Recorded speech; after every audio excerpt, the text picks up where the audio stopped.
Hola y bienvenidos a la clase número 14 del curso Vida de Cristo. Estamos en el medio del Sermón del Monte.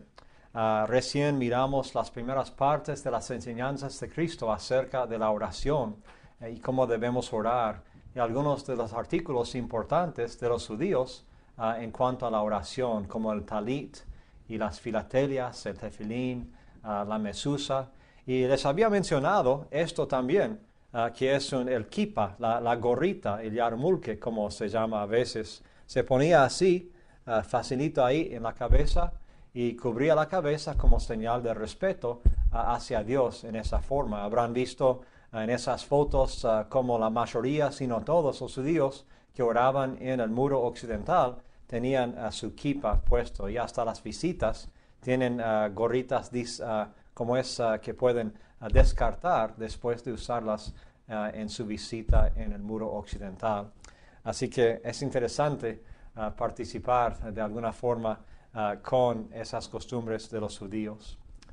Seguimos pues con varias partes más del Sermón del Monte. Bien largo, estamos tomando nuestro tiempo con este material porque tiene muchas cosas para decirnos. Empezamos en versículo 16 de Mateo capítulo 6. Estamos hablando ya del ayuno. Y el ayuno se menciona 39 veces en la Biblia. O sea, es una práctica bastante importante. Y aquí vemos las palabras de Cristo acerca del ayuno. Obviamente, esto no es nada nuevo que Cristo está poniendo. Está corrigiendo quizás los motivos o las prácticas en cuanto al ayuno que habían practicado desde el Antiguo Testamento. Dice así: cuando ayunéis, no seáis austeros como los hipócritas, porque ellos demudan sus rostros para mostrar a los hombres que ayunan. De cierto os digo que ya tienen su recompensa.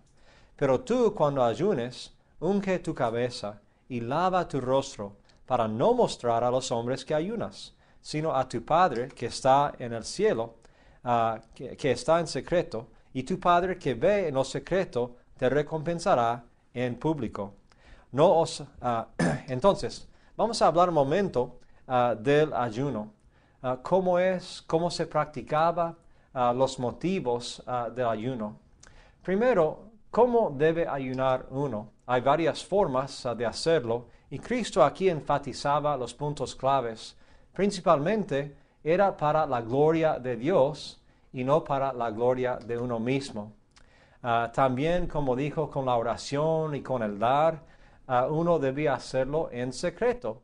Y ya hablamos de cómo Dios ve todo eso y lo premia. Dios hará lo mismo con el ayuno. Y parece que Cristo en este texto sugiere que el ayuno no es una cuestión de si lo hacen o no, es cuestión de con cuánta frecuencia y cómo lo hacen. Dice Cristo, cuando ayunen, no dice si es que ayunan. Así que supongamos que Dios y Cristo quieren que ayunemos hoy en día también como una disciplina espiritual que nos ayuda a acercarnos a Dios. Muchos han preguntado cómo es pues el ayuno, cuáles son los detalles de cómo ayunar y de qué ayunar, porque básicamente el sentido sencillo de la palabra es de abstener de algo. Muchos abstienen de la comida misma. Deciden que no van a comer comida sólida por tanto tiempo, un día, 3 días, una semana. Algunos hacen lo que se llama un ayuno total de comida y bebida todo el día, ni agua toman. Y obviamente es un poco más severo ese tipo de ayuno. Parece que no fue el tipo de ayuno que hizo Cristo en el desierto por los 40 días, porque es físicamente imposible durar 40 días sin agua. Quizás unos 3 o 4 como mucho, pero sí era posible ayunar de comida por 40 días, que es lo que parece que él hizo. Pero hay otros tipos de ayunos que se mencionan en la Biblia. Por ejemplo, se usa esa idea con algunas fiestas o algunos eventos importantes antes de los cuales abstenían de, por ejemplo, relaciones sexuales, preparándose en la mente y en el cuerpo para concentrarse más en Dios. Y también hablamos de otros tipos de ayunos ayuno de cierto gusto, ¿sí? Si la idea del ayuno es enfocarnos más en Dios, pues si quitamos algo que nos ocupa el tiempo o que realmente nos gusta un sabor o una actividad, y usamos ese tiempo y ese enfoque para hablar a Dios y para estar más con Él, pues es cierto tipo de ayuno y logra el mismo propósito de los ayunos de comida. Por ejemplo, algunos dicen no voy a comer ciertas comidas, hasta han dicho de chocolate. Suena un poco ridículo, pero puedo lograr el mismo propósito. Si no voy a comer algo que me gusta y voy a usar ese tiempo acercándome a Dios en oración, logra el mismo propósito que otros tipos de ayunos. Otros dicen, voy a abstener de varios tipos de actividades, como no voy a mirar televisión por este mes o esta semana. Una señora dijo, voy a ayunar de hablar por un día o dos. No sé si quería descansar o su familia lo quería, pero ella ayunaba de hablar. Otra vez, si la persona abstiene de algo para enfocar más en Dios, ese es el propósito de los ayunos. Y por supuesto, entonces esa es la idea, enfocarse más en Dios, orando, meditando en su palabra. También ayuda a disciplinar los apetitos, nos ayuda a pulirnos un poco. Yo me acuerdo cuando yo empecé a leer un poco más del ayuno, quería hacerlo como una vez a la semana para ver cómo era. Entonces empecé a hacerlo y ayunaba de una noche a la próxima noche, con 24 horas. Y después de las primeras 2 o 3 veces que lo hice, mi señora, que por supuesto estaba ahí en la casa conmigo, ella decía, mira, si vas a quejarte tanto cuando estás ayunando, no quiero que lo hagas. Entonces me corrigió algo que quizás no me había dado cuenta, que me afectaba más de lo que pensaba la falta de comida. Es realmente una ayuda en disciplinar los apetitos en vez de dejar que ellos dominan a uno mismo. También vemos casos en la Biblia cuando los israelitas ayunaban con cierto propósito especial, para hacer un pedido en especial.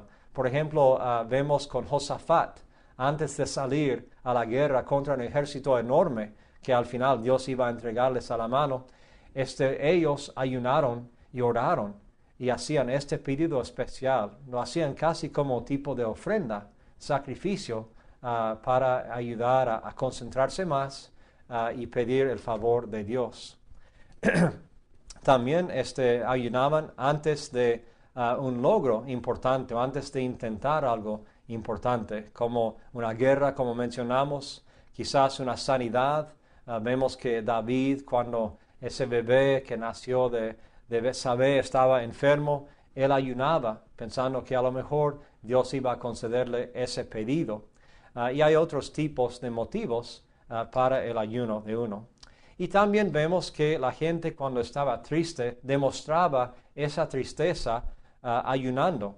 Sus lamentos eran quizás más profundos cuando ayunaban a la vez. Entonces vemos varios ejemplos de eso también. Bueno, siguiendo con esta sección de Mateo 6, Cristo dice en versículo 19, no os hagáis tesoros en la tierra, donde la polilla y el orín corrompen, y donde ladrones minan y hurtan, sino haceos tesoros en el cielo, donde ni la polilla ni el orín corrompen, y donde ladrones no minan ni hurtan. Porque donde esté vuestro tesoro, allí estará también vuestro corazón. Ahora piensen en esa última frase, donde esté vuestro tesoro, allí estará también vuestro corazón. Generalmente es un poco al revés, ¿no? Generalmente cuando nos gusta algo, una actividad o una posesión material, ¿sí? Entonces nos gusta tanto, el corazón está ahí, que gastamos el dinero para obtener más o para participar más con esa actividad o tener más de esa cosa. Pero Cristo dice que es al revés, ¿sí? Que donde uno pone su dinero, ahí sigue el corazón. Es el opuesto. Usando esta medida, pues, quiero que revisen en sus propias casas, sus bienes materiales, dónde está tu tesoro, ¿sí? ¿Dónde han gastado su dinero? porque según esta medida, tu corazón va a estar donde está tu dinero. Eso es diferente. Quizás nos asusta un poco. Si miramos lo que tenemos alrededor, diríamos que quizás nuestro corazón está en los carros que compramos, en las casas que tenemos, en los televisores, tarjetas de crédito, vacaciones, pasatiempos, etc. Hay muchísimas cosas que tenemos alrededor. ¿Diría Dios que nuestro corazón está más en eso que en Él? ¿Diría Dios que nuestro corazón está mucho más en esta tierra que en el cielo, con esos tesoros allá? Porque según Cristo, donde pongamos el dinero, ahí sigue el corazón. A veces las posesiones mismas nos delatan y nos convencen, nos juzgan inclusive. Piensen también en esta pregunta. De las posesiones que tienen ahora, ¿cuáles van a tener en 5 años? Si se trata de ropa, algo así, quizás tendrán eso. El carro quizás que tiene, lo tendrá en 5 años o no. En 10 años, ¿cuántas cosas van a ser las mismas que tienes? Quizás, si uno ha comprado la casa, quizás esa casa, pero seguramente en 10 años quizás habrá cambiado ropa y autos y otros bienes, quizás unos muebles. En 50 años, ¿cuántas de las mismas cosas que tienen ahora tendrán en 50 años? ¿Cuántos de nosotros estaremos vivos en 50 años? Quizás ni estaremos vivos. Y en ese momento, pues, ¿dónde estarán las cosas? Y por supuesto, en la eternidad, si pasamos los 50 años más en esta tierra, en la eternidad, ¿dónde estarán guardadas las cosas que tenemos ahora? Obviamente la respuesta es, estarán todavía aquí, no podemos llevarlas como nosotros. Entonces la pregunta sigue, si somos buenos mayordomos, ¿cómo es la situación?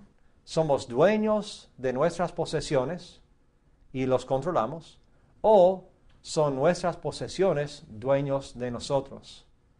Hay un autor cristiano que llama una frase, dice, hay una ley de gravedad de las posesiones.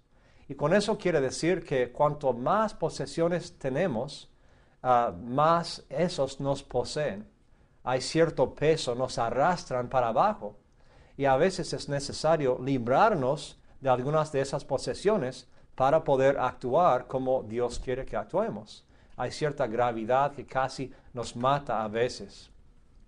Yo no sé si a ustedes les han robado alguna vez. Este pasaje menciona donde entran los ladrones para hurtar, para robar. Me ha pasado varias veces. He tenido cosas quitadas de mi auto de noche. He tenido dinero quitado de varios lugares. Una vez me asaltaron en la calle en Buenos Aires. Me quitaron el dinero que tenían. O sea que no es una experiencia placentera ser robado. Y uno se siente como casi violado después, casi como deprimido. Uno siente quizás una conexión con lo que perdió y realmente no tiene mucho sentido. Gracias a Dios no me golpearon así nomás cuando me robaron, me quitaron el dinero, pero no más que eso. Pero pensé, wow, esa noche estaba como deprimido un poco. ¿Por qué? Porque había perdido cosas. No es muy grata la experiencia. Y Cristo dice que podemos evitar esa experiencia y en gran manera, o minimizar el impacto, por ejemplo, de la pérdida de cosas, si ponemos nuestros tesoros en el cielo. Que no esperemos perder una posesión, o que sea arruinado, o quemado, o robado, que no pasemos por esa experiencia.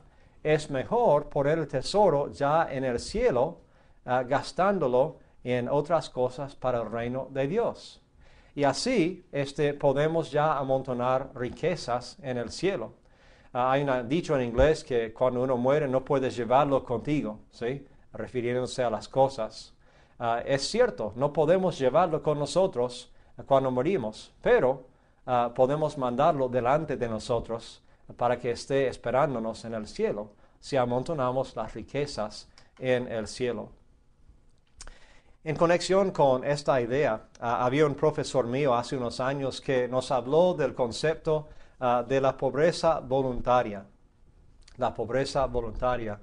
Y nosotros, que en el momento éramos alumnos de la universidad, ya la mayoría de nosotros eran pobres, ya no teníamos mucho igual, y pensamos, pobreza voluntaria, ya estamos viviendo en pobreza, ¿por qué quisiéramos elegir más pobreza aún?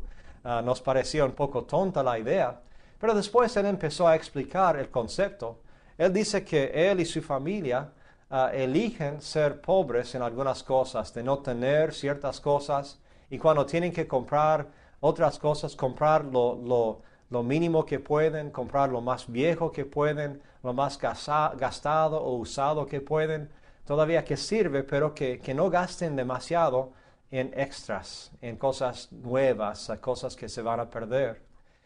Y él decía que, por ejemplo, cuando compraba ropa, la usaba hasta gastar la ropa totalmente. Cuando se iba de moda esa ropa, no les importaba. Seguía usando la misma ropa por años, ¿sí? Mientras servía. Y finalmente, cuando ya no servía más, ya buscaba otra. Cuando tenían carros, eran carros viejos y tenían que repararlos de vez en cuando, pero no les importaba cómo llegaban, les importaba llegar en el carro. Y no era solamente la idea de privarse de cosas, porque esa no es la meta. No es necesariamente espiritual ser pobres, ¿sí? La pobreza en sí no es bueno en sí. Pero la idea era privarse de algunas cosas, gastar menos para ahorrar dinero. Y lo que hacía esta familia cada mes, al final del mes, era mirar cuánto habían ahorrado con ese tipo de gastar. Y después tomaban todo el dinero y como familia decidían cómo gastar ese dinero extra que habían ahorrado siendo pobres voluntariamente y en qué familia, en qué ministerio, en qué misión iban a gastar ese dinero. Y casi se convirtió en un tipo de juego. Ellos anticipaban el fin de mes, ¿cuánto vamos a tener? ¿A quién podemos servir más? Y durante el mes buscaban a personas y a ministerios y oportunidades para servir y dónde gastar ese dinero. Ya era otra mentalidad totalmente. Ya no les importaba la pobreza voluntaria en esos aspectos, porque sabían que iban a tener un premio espiritual al final del mes, iban a ver sonrisas y necesidades satisfechas, y así era una lección poderosa. Así deberíamos ser nosotros. Pobreza voluntaria. No se trata de privarse solamente, necesitamos agregar la otra parte de usar lo que ahorramos para bendición para otra persona. Y agregó estas sugerencias a la pobreza voluntaria. Hablaban de compartir todo lo que uno tiene, o quizás prestarlo, ¿sí? Cuando uno compraba algo que no necesitaba todos los días, ¿sí? Como una máquina para cortar el pasto o otras herramientas del garaje que necesitaban de vez en cuando. Decía, ¿qué tal si lo compran junto con otra familia o familias? Porque si no se necesita todos los días, lo comparten y el gasto es mucho menos para cada uno. Eso también tiene sentido. Otro señor dijo que si uno mira las posesiones que tiene en el garaje, en el ático, en la casa, si ven algo que no han usado por 2 años o más, pues es mejor venderlo y usar el dinero para otra persona o directamente regalarlo a otra persona que lo necesite más. Interesante estas ideas que nos hablan de formas más sabias de ser buenos mayordomos del dinero que tenemos. Hay un autor que se llama Randy Alcorn y escribió un libro que se llama El dinero, las posesiones y la eternidad, y él afirma esto: nuestro problema es que no pensamos con frecuencia en el cielo, porque si lo hiciéramos más, viviríamos aquí de otra forma. Hay mucha verdad en esa frase. Y él lo combina con este pasaje de Colosenses 3, 1 al 4. Si pues habéis resucitado con Cristo, buscad, o otra forma de traducirlo es poner su corazón en las cosas de arriba, donde está sentado Cristo a la diestra de Dios.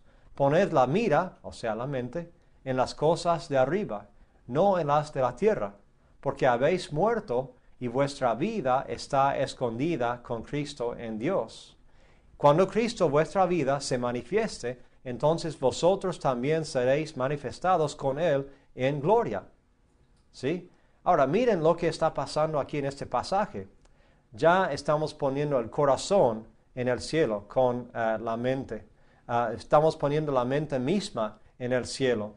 Estamos poniendo nuestros tesoros en el cielo. Y esto dice que nuestra vida está escondida con Cristo en el cielo. O sea, todo lo que tenemos ya estamos invirtiendo en el cielo.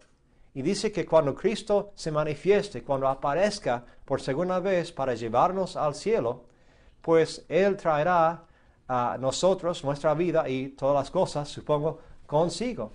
Veremos cuáles son los tesoros que tenemos ya en el cielo.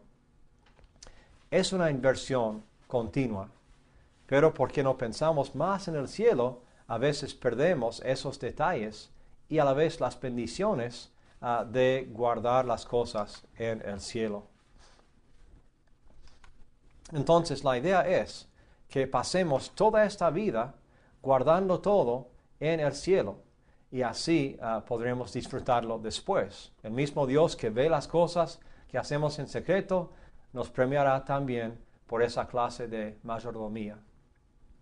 Sigue Cristo en este pasaje en 6, 22 y 23 y realmente estas ideas están enlazadas. Dice, la lámpara del cuerpo es el ojo. Así que si tu ojo es bueno, todo tu cuerpo estará lleno de luz. Pero si tu ojo es maligno, todo tu cuerpo estará en tinieblas. Así que si la luz que en ti hay es tinieblas, ¿cuántas no serán las mismas tinieblas? Cristo dice que los ojos son la lámpara del cuerpo. Y hay que recordar lo que Cristo dijo acerca del adulterio, por ejemplo. Dice que si uno mira con codicia a una mujer, que ya entra en problemas. Esos ojos que están mirando con codicia no están dando luz al resto del cuerpo, más bien están dando oscuridad. Y si andamos en la oscuridad, tropezamos y empezamos a pecar. La pregunta pues sería, ¿dónde enfocamos nuestros ojos? ¿Qué estamos mirando? Como con la mente, los pensamientos, cuando dice que hay que pensar en todo lo bueno, todo lo amable, todo lo puro, es así también con los ojos. Es una disciplina que decidimos dónde poner los ojos, dónde fijar nuestra mirada. En el sentido espiritual, el autor de Hebreos nos dice que fijemos los ojos, la mirada nuestra, en Cristo mismo. Y en el sentido práctico, debemos fijar nuestros ojos en cosas buenas o personas buenas. Es una disciplina. Interesante que Job, creo que es Job capítulo 31, él dijo, yo he hecho un pacto con mis ojos, no mirar a una mujer con codicia. Es un pacto, es un compromiso de mantener los ojos puros, porque esto puede darnos luz o puede dejarnos en la oscuridad. Hay que mirar también en lo que nos impide ver, ¿sí? Porque en lo físico hay varias enfermedades, cataratas, accidentes, etcétera, o quizás condiciones de nacimiento que nos dejan ciegos o parcialmente ciegos. Pero en lo espiritual, en este contexto del Sermón del Monte, ¿qué es lo que nos impide ver? ¿Es la codicia? ¿El egoísmo? ¿Es la idea de servir al diablo y no a Dios? Cosa que sigue en este contexto, los dos amos y a quién servimos. Esas son las cosas que en el mundo espiritual nos hacen ciegos espiritualmente. Esos ojos espirituales no traen luz, sino que traen oscuridad. Así que uno puede mirar hacia atrás en el Sermón del Monte y hacia adelante y ver dónde debemos enfocar nuestros ojos para producir la vida que Dios quiere en el reino de Dios. Seguimos pues con los próximos versículos, realmente solamente un versículo 24, hablando otra vez de estas prioridades, cómo vamos a vivir, cómo vamos a ver. Y dice Cristo, ninguno puede servir a dos señores, porque o aborrecerá al uno y amará al otro, o estimará a uno y menospreciará al otro. No podéis servir a Dios y a las riquezas. Esta idea también se repite en en Mateo 7, 13 y 14. Dice, entrad por la puerta estrecha, porque ancha es la puerta y espacioso el camino que lleva a la perdición, y muchos son los que entran por ella. Porque estrecha es la puerta y angosto el camino que lleva a la vida, y pocos son los que la hallan. Cristo está hablando aquí de dos amos o dos caminos. Y siempre cuando hay dos de algo, especialmente cuando los dos son totalmente distintos, pues hay que tener cuidado cuál estamos eligiendo. No sé si ustedes han tratado de sintonizar una radio en dos emisoras a la vez. Es imposible. A veces vienen dos emisoras en el mismo lugar en el canal, pero generalmente cuando buscamos una emisora no podemos ya traer otra. Tenemos que elegir a cuál vamos a sintonizar la radio. Así es con Cristo y con el diablo. Tenemos que decidir a cuál vamos a servir. Otro ejemplo, cuando uno está manejando por la autopista, es imposible ir al este y al oeste a la vez en la misma autopista. Es imposible. Uno tiene que elegir la dirección. O a veces la gente va en una dirección por un tiempo y se olvida de algo o se dan cuenta que han pasado su salida y se dan vuelta y van en la otra dirección. Está bien si uno va a encontrar algo y ya parar, pero si uno vive haciendo esos círculos, yendo al este, yendo al oeste, yendo al este, yendo al oeste, uno cancela el progreso hecho y no guía a ningún punto. Así tampoco podemos ir por ambos caminos, el angosto y el ancho, al mismo tiempo. No podemos escuchar ambas emisoras a la vez. No podemos seguir a dos amos. No podemos ir en ambos caminos. Imposible. Así que Dios sigue en esta parte, Cristo sigue en esta parte, dándoles otro ejemplo, ya que ha hablado de la fe, ya que ha hablado de los dos amos, ha hablado del tesoro, ha dicho que es importante buscar primero el reino de Dios, que venga su reino, que se haga su voluntad. Quizás la reacción de la gente que le escuchaba era, bueno, está bien, queremos honrar a Dios, queremos buscar su reino y buscar su voluntad, queremos hacer todo lo que tú dices, pero Señor, si nos portamos como tú dices en este material, si damos a todos, y si no resistimos, y si damos la ropa que tenemos, y si hacemos cosas en secreto, y si ponemos tesoro en el cielo, ¿cómo vamos a vivir? Nos preocupa. Y nosotros entendemos esa clase de pensamiento. Queremos dar a la iglesia y queremos dar aún más y queremos ayudar a los pobres y varias misiones o obras buenas. Pero llegamos al límite, miramos los números del presupuesto y no encajan a veces. Decimos, Dios, ¿cómo podemos hacer esto que parece que tú quieres y a la vez proveer para la familia? ¿Tendremos lo suficiente para nuestro presupuesto? Así que Cristo sabe que este estilo de vida lleva a estas preguntas. Es tan raro este estilo que a veces la gente no entiende cómo funciona. Entonces las preocupaciones que ellos quizás tenían en las caras al escucharle, ¿y qué va a pasar con la familia? Él las contesta con la próxima sección, hablando de la fe y la provisión. Empezando en Mateo 6, 25, dice, por tanto os digo, no os afanéis por vuestra vida, qué habéis de comer o qué habéis de beber, ni por vuestro cuerpo, qué habéis de vestir. ¿No es la vida más que el alimento, y el cuerpo más que el vestido? Mirad las aves del cielo, que no siembran, ni siegan, ni recogen en graneros, y vuestro Padre Celestial las alimenta. ¿No valéis vosotros mucho más que ellas? ¿Y quién de vosotros podrá, por mucho que se afane, añadir a su estatura un codo? Y por el vestido, ¿por qué os afanáis? Considerad los lirios del campo, cómo crecen. No trabajan ni hilan. Pero os digo que ni aun Salomón con todas sus glorias se vistió así como uno de ellos. Y si la hierba del campo que hoy es y mañana se echa al horno, Dios la viste así, ¿no hará mucho más a vosotros? hombres de poca fe. No os afanéis, pues, diciendo, ¿qué comeremos, o qué beberemos, o qué vestiremos? Porque los gentiles buscan todas estas cosas, pero vuestro Padre Celestial sabe que tenéis necesidad de todas estas cosas. Mas buscad primeramente el reino de Dios y su justicia, y todas estas cosas os serán añadidas.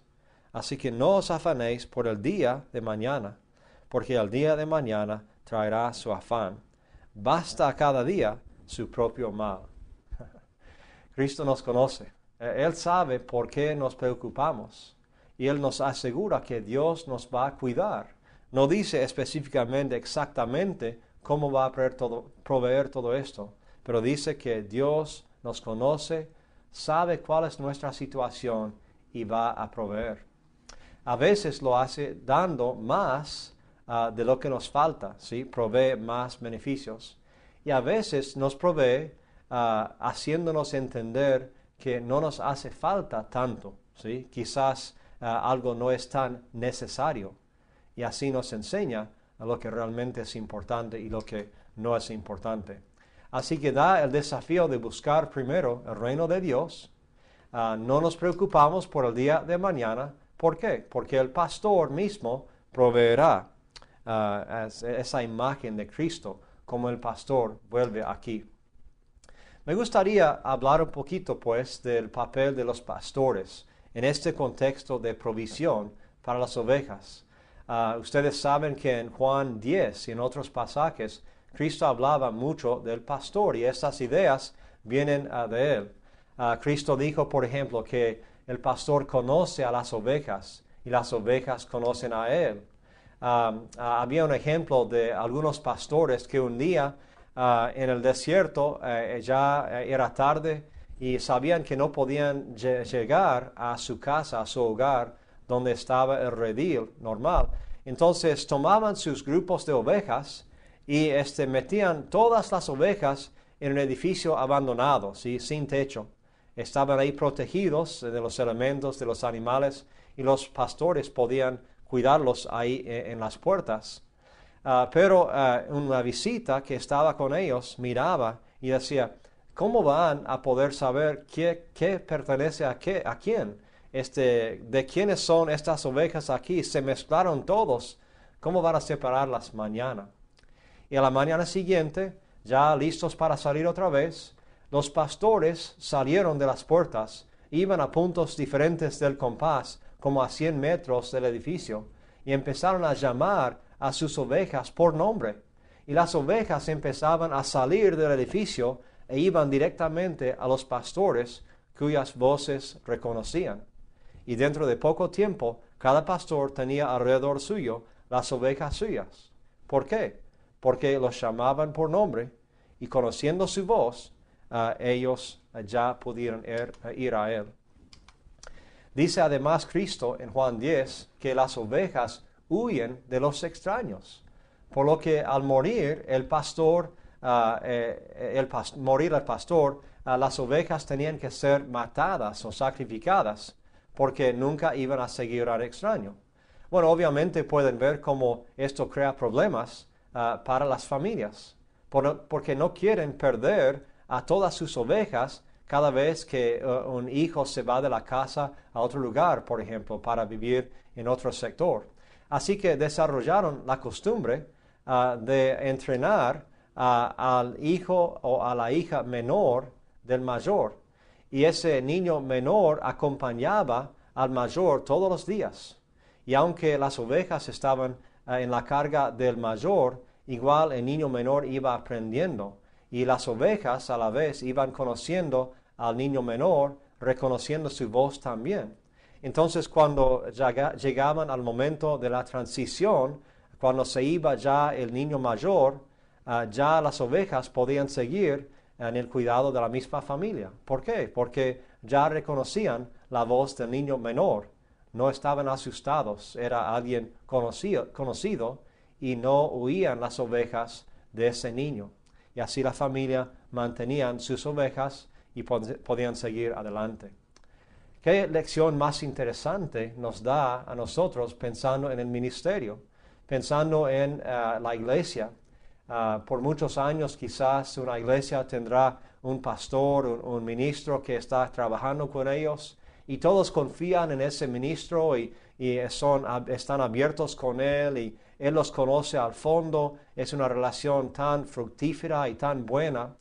Pero generalmente llega al fin cada ministerio y quizás el ministro decide jubilarse o quizás se muda a otra ciudad y tiene que dejar a las ovejas suyas que ha cuidado por tantos años.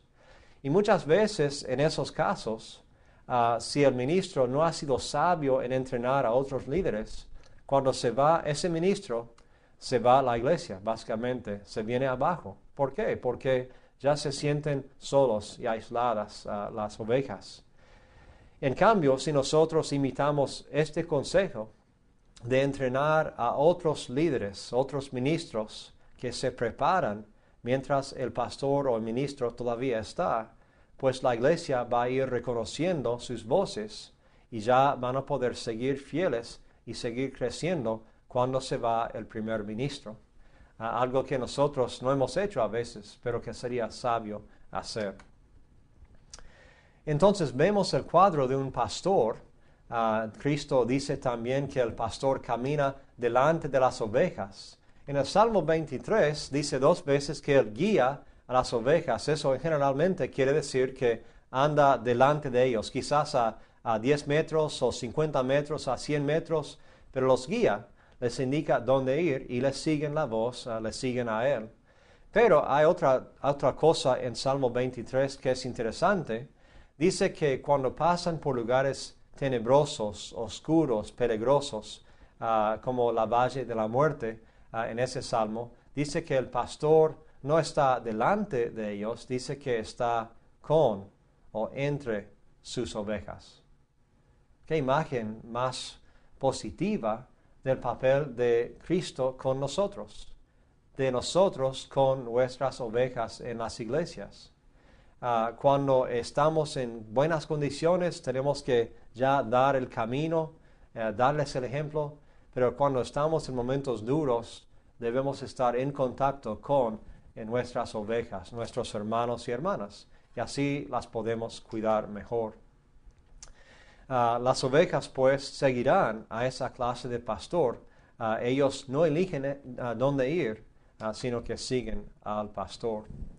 Ahora, esta frase que vemos varias veces en la Biblia, especialmente en Salmo 23, de los pastos verdes, tenemos cierta imagen de lo que debe ser. El Señor es mi pastor, nada me falta, en verdes pastos me hace descansar. ¿En qué pensamos cuando pensamos en los pastos verdes? Bueno, quizás es esta la imagen. Ya vimos esta parte acerca de la iglesia en el monte de las bienaventuranzas, ¿sí? Quizás en este lugar Cristo daba este sermón. Y se ve tan lindo, mucho pasto por todos lados, flores, el cielo azul. A la derecha de esta foto está el mar de Galilea. A veces es esta la imagen que tenemos cuando pensamos en los pastos verdes. O quizás es esta, ¿sí? Girando un poco a la derecha, vemos esta vista al mar de Galilea. Qué tranquilo, qué lindo, tanta abundancia. Estos sí deben ser los pastos verdes, ¿no? Bueno, realmente, cuando Cristo hablaba en este contexto de Israel, cuando los pastores escuchaban esta historia y sabían su propia experiencia, ¿dónde vivían ellos? Era más como esto. Miren estas ovejas aquí. Un grupo de ovejas, quizás 100 ovejas, el pastor delante de ellos aquí. Están en parte del desierto Negev, que está al sur de Jerusalén, que se extiende hasta el fondo de Israel, en Eilat. Hay otras partes del desierto que se ven así. Otra vez, parte del Negev. Un wadi seco, un arroyo seco que vemos ahí abajo. Y casi no se ve ninguna planta, ningún árbol. Seguramente no se ve como ese pasto al lado del mar de Galilea. Saqué otra foto un poco al norte de Jerusalén. Parte del desierto Negev al noreste, cerca de Jericó. Y saqué esta para mostrar que no estaba inventando el hecho de que las ovejas viven en estas zonas. En las otras, quizás en la foto anterior, no vimos ninguna oveja y podríamos decir, bueno, claro que no viven ahí, no hay nada para comer. Pero miren aquí, ¿dónde están los árboles? No hay. ¿Dónde está el pasto? Bueno, no vemos nada. Pero miren cuántas ovejas hay. Tiene que haber comida, pasto, en algún punto de este desierto para darles de comer. No los van a transportar a Galilea todos los días, 100 millas. Entonces, estas ovejas pobres, ¿dónde van a encontrar comida y agua en este desierto? ¿Dónde va a encontrar el pastor para satisfacer las necesidades de sus ovejas? Bueno, una solución que vimos ahí llegando, doblamos una vez ahí en el Negev y había un McDonald's. Quizás algunos piensan que así hay provisión. No pude resistir sacar esta foto, ¿sí? Un McDonald's y parte de la letra en hebreo. Entramos ahí, miramos los menús en hebreo también. Esta chica pensaba que éramos locos ahí, quizás era cierta. Pero era un poco gracioso. Justo veníamos en el camino mirando el desierto, pensando en lo aislado y abandonado que era, pensando, wow, ¿cómo iban a dar de comer a ovejas o animales en este desierto? Y justo del vamos ahí estaba el McDonald's.